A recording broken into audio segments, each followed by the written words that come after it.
Which one is it? This one over here. Start button. You're live on Facebook. I'm live. And here we are with Dr. Love's Uncooking Class, or as they always tell me, Cooking with Dr. Love. So today our podcast is on the salad challenge, the Love Salad Challenge. So why are we talking about this today? Some people are just coming off the 14-day juice and they're starting their week of raw. And some people are going to be starting Friday with their week of raw, and some people are going to be starting Monday with their week of raw.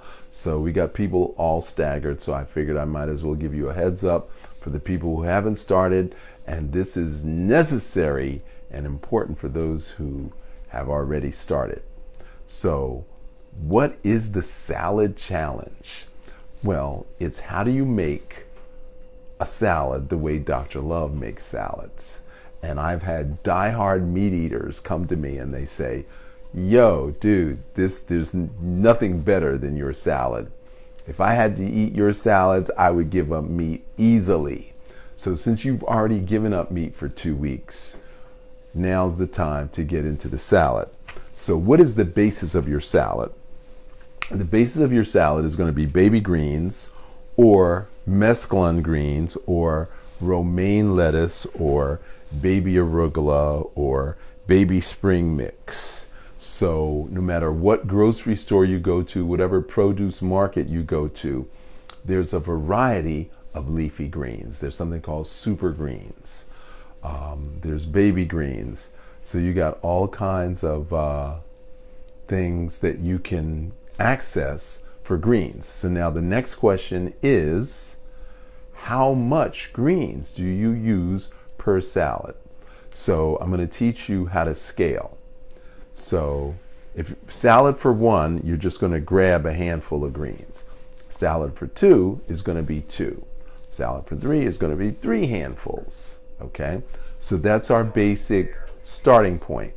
Then the next thing we're going to add is sprouts. Now what I have here is broccoli sprouts. I happen to prefer broccoli sprouts. I think broccoli has more nutrients per ounce than anything else. However, you have to decide the sprouts that you like. Now, how much sprouts? Well, if you really like sprouts, you'd use a half a package. Not so much sprouts, maybe a quarter of a package or a third of a package. So quarter, half, quarter to a half, quarter, third, half per serving. So again, 1 person, two people, I would use the whole thing. 3 people, I would still use the whole thing. So there's your sprouts. Now, the next thing we want to add is onions. I happen to like red onions, but you can use yellow onions, you can use Vidalia onions, you can use scallions, which are sometimes called spring onions. You can even use leeks. So leeks are like giant spring onions, okay?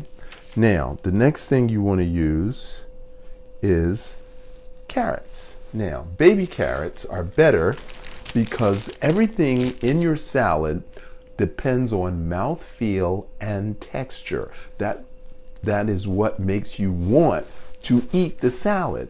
If you have just big leaves of lettuce and big pieces of carrot and a big thing of tomato, it's not really appetizing for your mouth. It might look good in the bowl, but it's not really appetizing.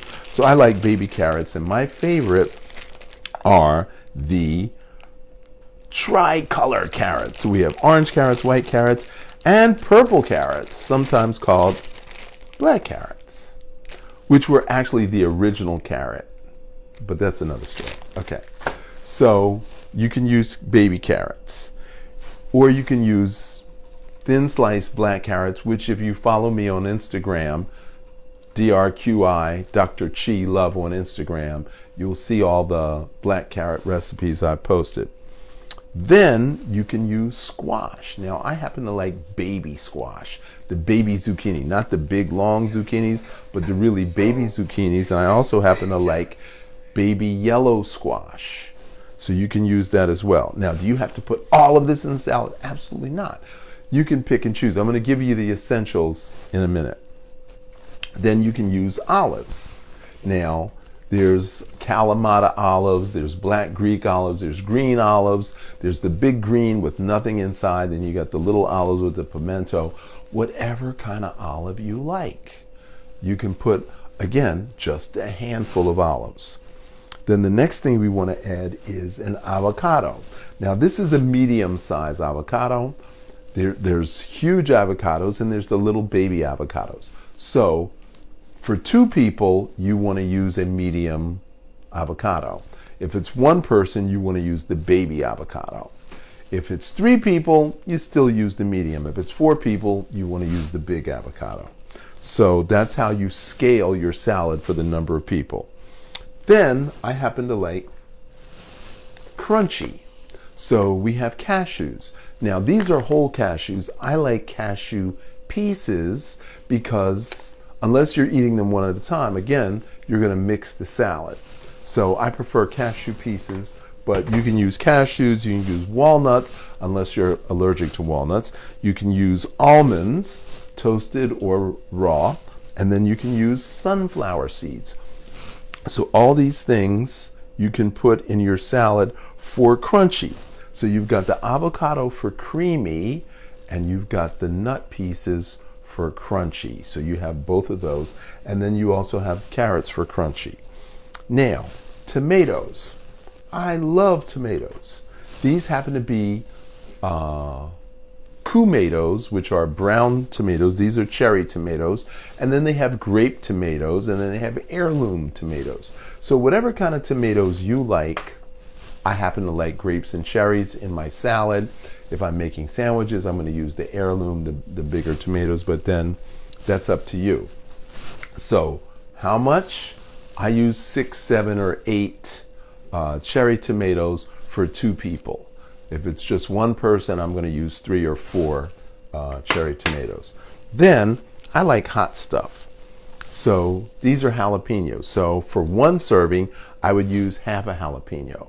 For 2 servings, I would use a whole jalapeno. For 3, I would still use a whole jalapeno. But then we also have sweet peppers, which I neglected to get out of the fridge, but everybody knows what sweet peppers look like. And they're red, orange, and yellow. I prefer the smaller ones rather than the big ones because I can slice them and chop them up. And the last thing is the salad scissors. I have the salad scissors behind me. Wow. So these are called salad scissors. You can get them on Amazon for around 20 bucks. And I've had this one 7 years. And the spring broke. I replaced the spring. I went to a store and replaced the spring. Hardware store, replaced the spring. It still works. They're not dull.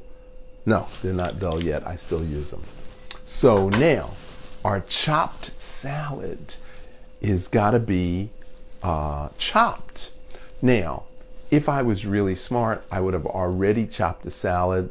You wouldn't see me actually chopping it. Would already be together, and I'd say, here, that's how they usually do on cooking shows. But this is a podcast. So this is your challenge. Today, I'm teaching you how to scale. So you have to make your own salad. So today is Wednesday. So you have Thursday, Friday, Saturday, and Sunday. You have 4 days to go to as many stores as you need to get all of the ingredients. So you're going to need seeds. You're going to need squash. You're going to need olives. You're going to need carrots. You're going to need onions, scallions, or leeks. And you're going to need leafy greens. Those are all the ingredients. So we have a question. We don't have a question. Okay, so now the next thing is the dressing. How do you dress the salad? Well, Dr. Love's famous pesto called Spread the Love. Now, the spread the love is a nut meat pate. So now what is that? So we can have spinach and walnuts mixed together. We can have basil and pumpkin seed mixed together. We can have kale and sunflower seeds mixed together. Collard greens and cashews.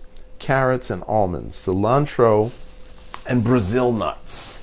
And arugula and hazelnuts. Now, why did I choose these? Because I experimented for more than a year with different greens and different nuts until I found the right combination of the stuff that tastes stellar. So my experimentation now becomes your benefit. So how do you make the pesto, Dr. Love? Okay, so you use a bunch of greens, however they are prepackaged. If basil comes in a package, use that. If cilantro comes in a package, use that. So however the greens are already packaged. Collard greens, if they come in a small bunch, that's what you're going to use. Kale, small bunch of kale. Now, regular kale, I love dino kale. You're going to have to Google that one, what dino kale is. And then, of course, arugula. You're going to have to get a bunch of arugula, however it's used. Now, how much nuts do you use? You're going to use 6 to 8 ounces of seeds. So if we're using walnuts, it's a handful of walnuts if you hate measuring things, but 6 to 8 ounces of walnuts, 6 to 8 ounces of pumpkin seeds, 6 to 8 ounces of sunflower seeds, 6 to 8 ounces of cashews, same thing with almond, Brazil nuts, and hazelnuts. So typically it's 1 or 2 handfuls, depending if you have little hands or big hands. So you put the green and the nut together. And then you're going to add 3 ounces of olive oil. What kind of olive oil? Well, obviously the best olive oil is extra virgin olive oil, but I don't trust extra virgin olive oil. So I use Trader Joe's brand premium Kalamata extra virgin olive oil. But you use the oil that you're familiar with, the one that tastes good to you. Now, 3 ounces of oil. You're going to use 5 pieces of fresh garlic. It's called a tooth. A clove of garlic is the bulb of garlic, and the individual pieces of garlic is called teeth. Okay, so this is fresh garlic. I like to smash my own garlic, but you can cheat and buy garlic that's already prepped, and then I can just use my 5 little pieces, and then I throw that in. Now, the next thing I use is I use a dusting of turmeric. So that is 1 level tablespoon of turmeric. And then I use a splash of organic soy sauce. Now, if you don't like soy sauce, then you can use sea salt. So it has to have a little bit of salty flavor. So you are going to have to experiment with whichever tastes good to you. So the salt and the turmeric are totally up to you. So some people like salty, some people don't like salty. So you can use less or more depending upon what you like. Now, the pesto.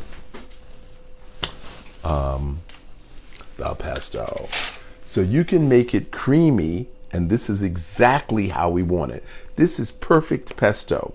So Eddie, the holistic motivator, made this last night. Oh, you want to taste it?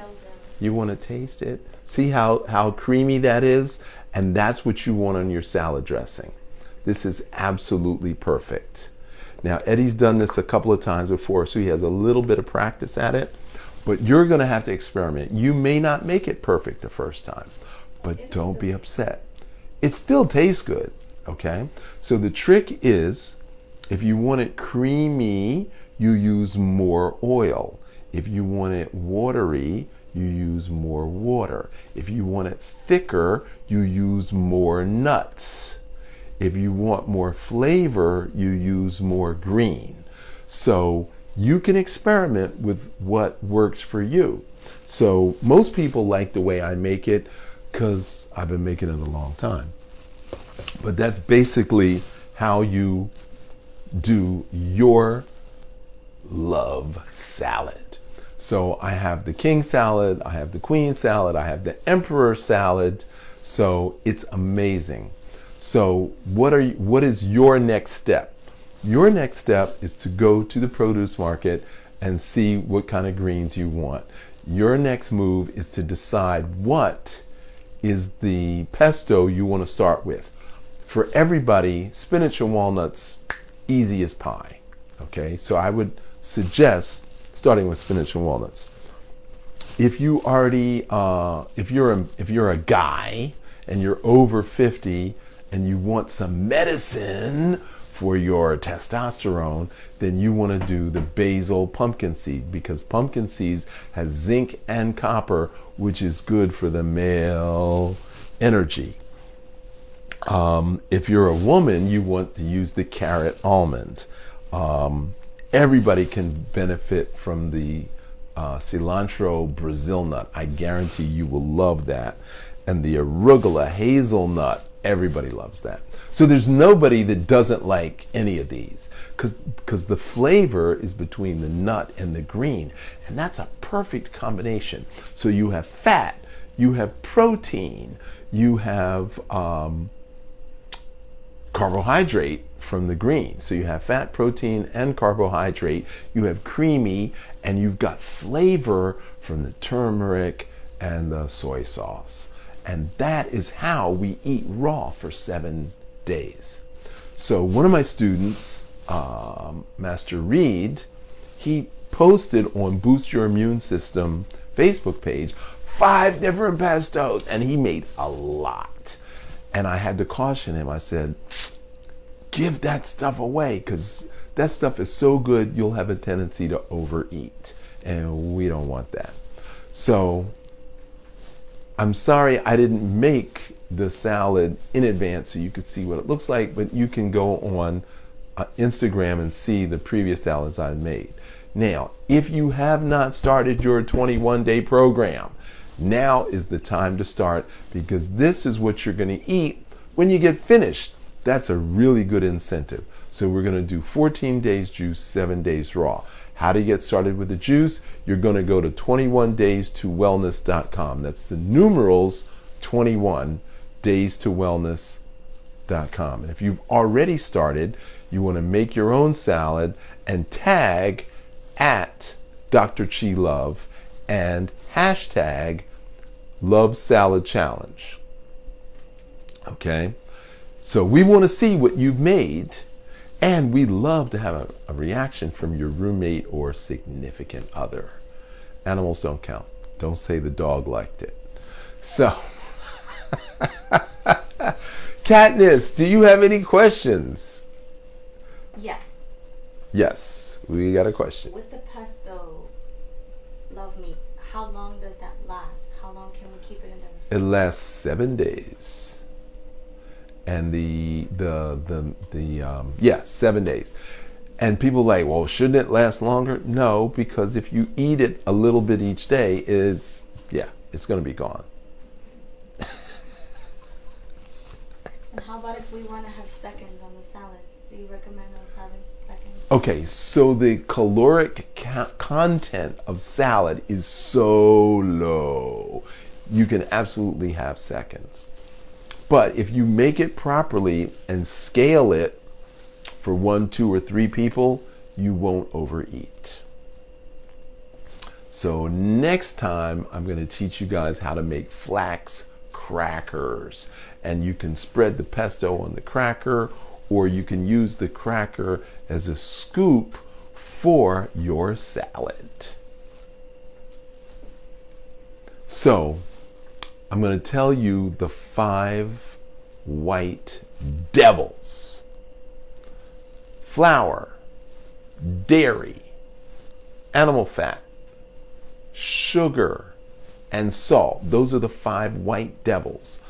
And the 5 white angels are onions, garlic, scallions, shallots, and leeks. Those are the 5 white angels, and they cut mucus, and we want to make sure that we add that to the salad. So, are there any further questions? No questions from the audience, Katniss? 1 second. Just want to make an announcement to the audience. So, in order to ask a question, you have to Ask questions while you can. ask questions at Ask Dr. Love to 81010. You have to text at Ask Dr. Love to 81010, and then you'll get a reply, and then you can put your comment or your question in the reply. I believe I said that in the beginning. Forgive me if I didn't, but I do remember saying at Ask Dr. Love to 81010. You can still do it now. You can comment right here in the comment section of the podcast, or you can email me. You can direct message me, and then I will answer your questions in the next podcast. So, one of the questions that came up was about the spleen, and what was the function of the spleen, and how can you tell if the spleen is working properly. So the spleen, from the Chinese medicine perspective, is not only the digestive system, but also the immune system. So what you eat become the building blocks of the white blood cells. So the spleen directs the white blood cells from the bone marrow up to the thymus gland to get weapons and armor, and then they go on a hunt and destroy mission in the lymphatic system, and that's what we call humoral immunity.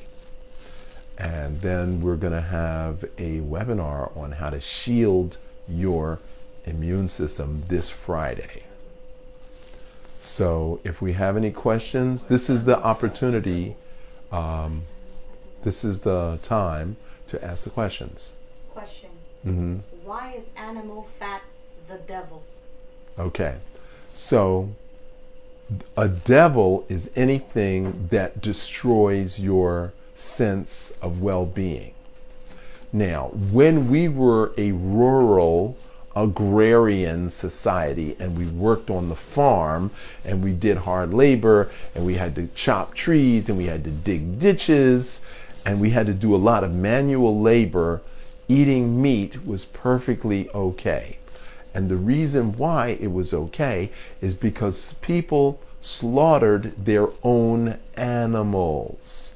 But then as we transitioned from a rural agrarian society, moving to the big cities, post-World War I, pre-World War II, they did the big cattle roundups, and they rounded the cattle up to St. Louis, Missouri, and they put them on cattle cars on the railroad, and then they would send the cattle to the various cities, and then those cities would take the cattle off, have a slaughterhouse in that city, and then the butchers would come to the cattle car, to the slaughterhouse, and buy the meat right then and there.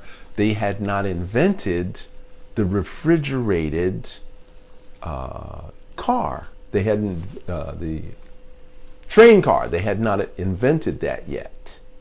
So I want to stop for a commercial to make your salad. I want to see these salads.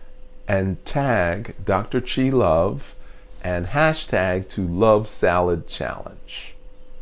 Make your salad over the weekend. Take a photo. Tag at Dr. Chi Love and hashtag Love Salad Challenge, and then it'll get posted and then we can see it. Okay? We got another question. Are salads the only raw foods we can eat as a complete meal? Okay, that's an excellent question. Are salads the only food we can eat as a complete meal? Only raw food.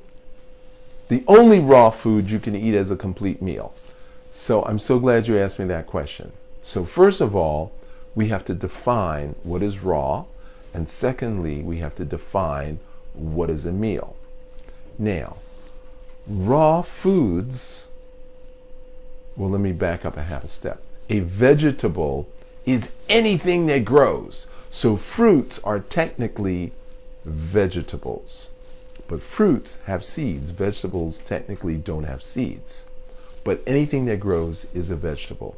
So what is a salad? A salad is what I have just described. Now, some people put strawberries in their salad. Some people put passion fruit in their salad. Some people put pears in their salad. Okay? So, because, tomato is technically a fruit because it has a seed. Cucumbers, technically a fruit because it is a seed. Zucchini, technically a fruit because it has a seed. So, can we mix fruits and greens together? Yes, we can. So, what makes a complete meal? A complete meal is protein, carbohydrate, and fat. It is the pesto that makes it a complete meal. It's not the salad, it's the pesto. So when we take the pesto with the salad, that's what makes it a complete meal. Now, is salad the only raw food we can consume? Absolutely not. You can make fruit salad. Now, what would be in your fruit salad? Would be cherries, blueberries, blackberries, raspberries, and mulberries. Those are perfect fruits. Then you can add watermelon. You can add watermelon, honeydew melon, muskmelon. There's all kinds of melons that you can use as a fruit salad. Then you can make soup. Well, isn't soup cooked? No, it doesn't have to be cooked. So you can take your high-speed blender, you can put hot water in your high-speed blender, and then you can add your vegetables, carrots, potatoes, onions, whatever, put that in, add your seasoning, and put it on high speed, and then you have a soup. It's not cooked, it's still raw. Okay, so anything that's 160 degrees is considered cooked. This hot water in a high-speed blender with fruits and vegetables is going to be closer to 110, 105. So technically, that soup that we make in the high-speed blender is not cooked, and that would be considered also raw. Also, something else. Question. How about the sprouts that you soak? Can you make sprouts? I'm so glad you asked me that question. So you can use mung beans. There's all kinds of beans. We made chickpea sprouts the other day. 24 hours. 24 hours. Now, we just soaked them in a pot of water.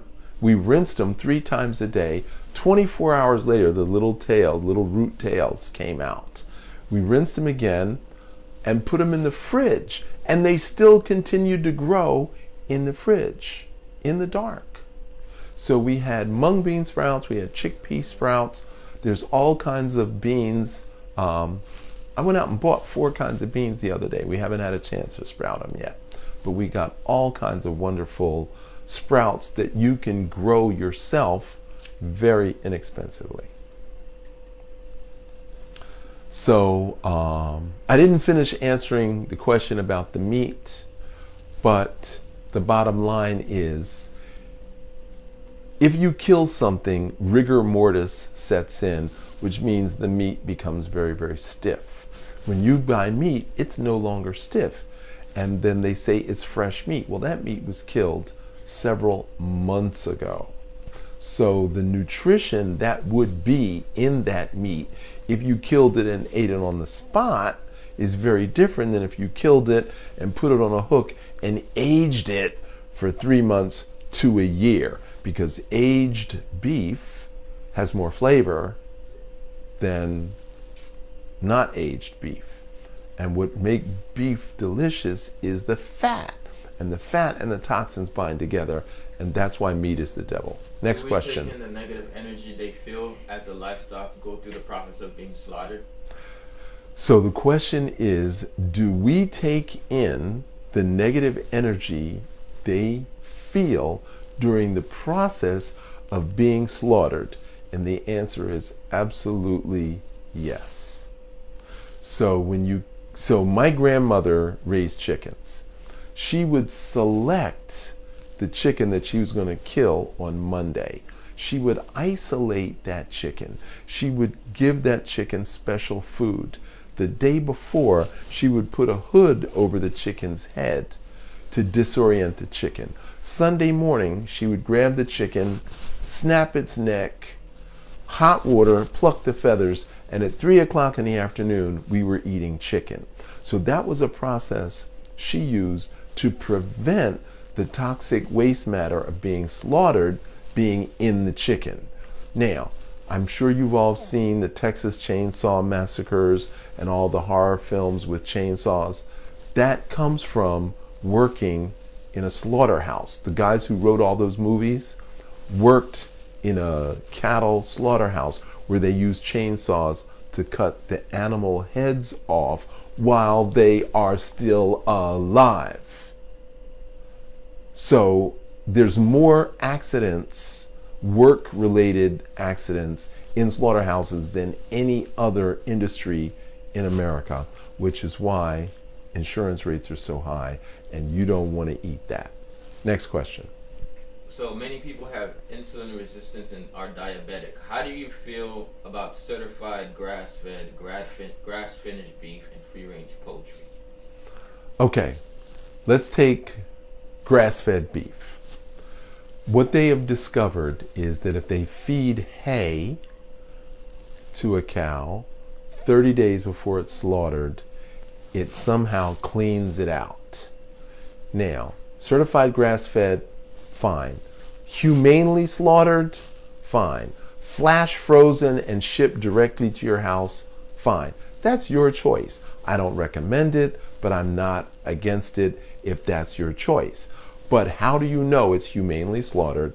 How do you know it's flash frozen? You don't. Unless they post pictures, which I've been to some food markets where they actually show pictures. So that being the case, that's your choice. 3 ounces of meat 3 times a week, perfectly okay. More than 3 ounces, not okay. Okay, so thank you all for watching Ask Dr. Love, Uncooking Class, Cooking with Dr. Love, and your comments will spur me to do more of these podcasts in the kitchen. And we also have a class called Food Therapy Class, and that's an 8-week class. And if you are so inspired, make a comment, I want to take that class, and we'll add you to the list. When that class comes up, you'll be a special invite. So thank you all for watching. Food is love, and the way I express my love to you is with food. So in order to be well, you gotta eat well. Your health is in your hands. Until tomorrow, I'm Dr. Love for the Blue Dragon Qigong Academy.